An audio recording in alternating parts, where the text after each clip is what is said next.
Welcome everybody to The Late Show. I'm your host, Stephen Colbert, and I just want you to know that it is on nights like this that I understand the privilege, the responsibility of a show like this. It's my job to come out here and talk with you, the American people, about the events in a New York court today that will forever change the course of our nation's history, or not. It's too early to tell. But I do know this. Today, the former president's company was indicted by New York prosecutors. Yep, the bell rung. The bell tolled.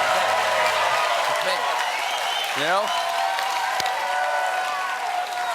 And I want to join you in that feeling. But I've been hurt too many times. First, I fell in love with the Mueller report, and then I bounced back with the first impeachment. Then I gave love more chance with the other impeachment, and I just hurt, you know. Plus, as this day was approaching, I desperately wanted to believe that this would be the thing. But all the experts were saying that these charges, unlike the former president, seemed kind of thin. Plus, it was unlikely the former president was even going to be personally indicted. And he's not. He's right. In this filing, he's not personally indicted. Nothing sticks to this guy.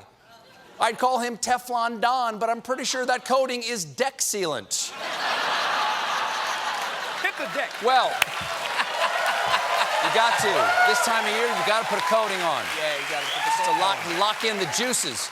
Well, this afternoon, the charges were presented in a court against company CFO Alan Weisselberg. He is the one with the handcuffs on, right there. This is a moment of reckoning. It's like the end of the Avengers, when Tony Stark snaps his fingers and destroys Thanos' accountant. Got to work your way up to Thanos. They'll get there. The 73-year-old Weisselberg is possibly facing decades in prison. Prosecutors are using the threat of that long sentence to pressure him to flip on former President Mango Unchained.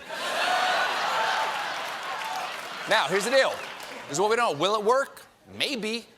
Because Weisselberg's former daughter-in-law says that the two men are like Batman and Robin. They're a team. They're not best friends. Hold on. Batman and Robin aren't best friends? How many bombshells can Americans take in one day? I don't understand. It's too much. Anyway, we here at The Late Show will stay on this story as it continues to disappoint us.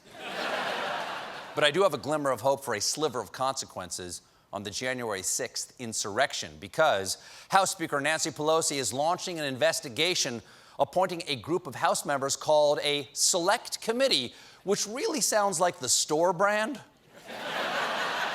But still good. I love Select Committee lemon cookies. Today, Pelosi named 7 prominent Democrats to the committee, but the big news was the one Republican she named. Congresswoman Liz Cheney of the Armed Services Committee has patriotically agreed to serve on the committee. Okay, so the committee has 7 Democrats to grill the seditionists, and if that doesn't work, they've got one Cheney to shoot him in the face. 15-year-old joke. Still works. 15 years ago. Every day we learn more about the folks the Select Committee will be investigating, and they're not the, shall we say, tightest zip ties in the bag. I'll tell you all about them in tonight's Seditionist Roundup. They're gonna be incarcerated. First up is New York native and cartoon henchman Gabriel Brown. Brown was arrested after he was identified in videos from that day that show him signing his own name on a Stop the Steal banner outside the U.S. Capitol. What did he think this was, a Rioters yearbook? It explains his message: don't be a stranger. This summer, let's totally hang Mike Pence.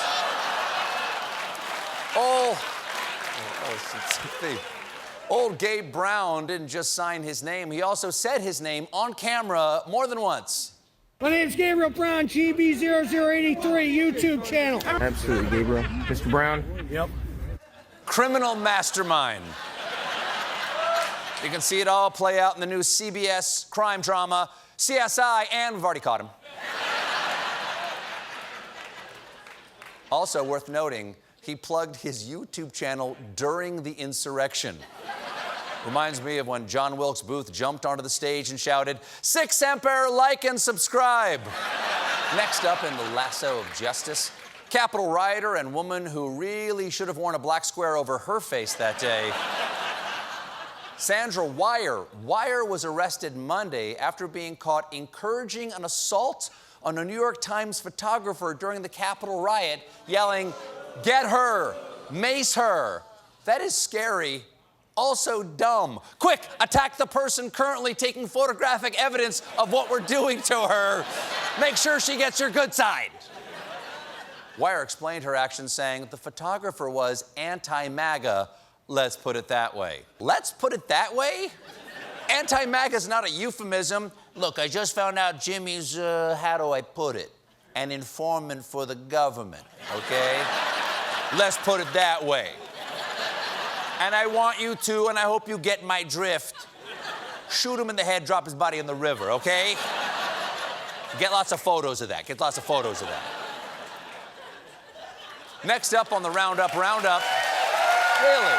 Wow. Thank you. Smooth. Oh, smooth, baby. Never a hiccup over here. Next up, Chase Allen, who admitted to being at the Capitol, but then insisted he wasn't there as a protester. For more, we turn to WPRI Seekonk, Massachusetts' news leader. I'm a documentarian, and you know, when you guys hear something, you guys show up as you do now and ask questions or record and see what happens. So that's what I was doing there. Yes.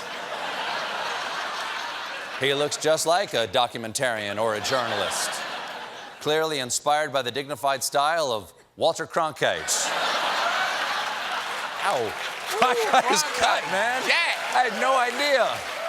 It was jacked. Power on him, huh? And that's the way it is. Get it. The only problem with Allen's "I'm just a documentarian" or journalist excuse is that there were other people with cameras there that day, and they documented him doing some other stuff. So there are photos of you reportedly kind of stomping on camera equipment and stuff. Is that you in that picture the FBI is putting out? I would not like to comment on that at this time, but I'm working everything out with the courts and whatnot. Yes. And after the courts and whatnot, he'll be headed to federal prison and some such, and meow, meow, meow, yada, yada, yada. Next up, now fired police officer Thomas Robertson. Robertson was already charged for storming the Capitol and released on bail, but prosecutors want him back behind bars because one condition for his release was not to own firearms, and he has recently acquired 34 guns. Why does he have 34 guns? Someone should really tell this guy about reloading. Bang, bang, bang, click, click, click. Damn, this one's out of bullets. Oh well, into the trash can. New gun, please. New gun, please. 34. Robertson was also found with a partially assembled pipe bomb in a box labeled "booby trap." It's a little obvious. It's like hiding your pornography in a box labeled "booby trap."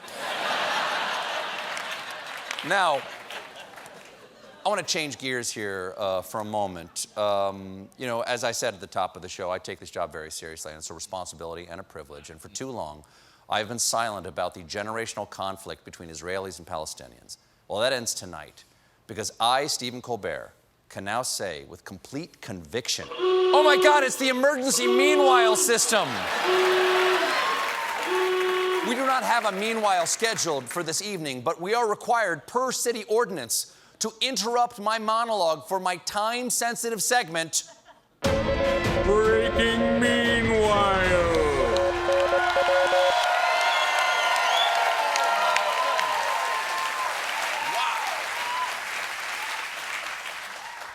Breaking meanwhile. This just in, a man's penis broke vertically during sex. Which means this breaking meanwhile is in fact a... Breaking meanwhile. Ladies and gentlemen, here's what happened, and I hope your penis is sitting down.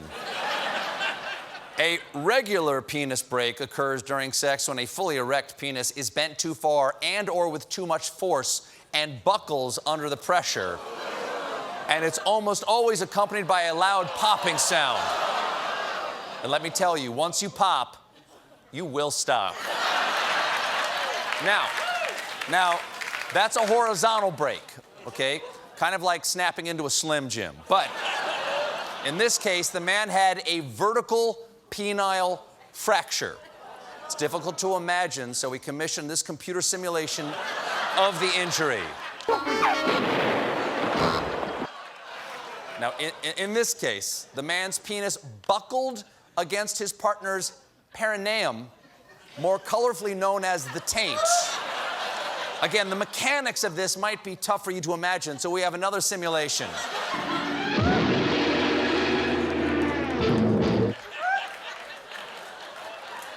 I do appreciate that they felt the need to report that breaking your junk causes immediate detumescence or the loss of an erection.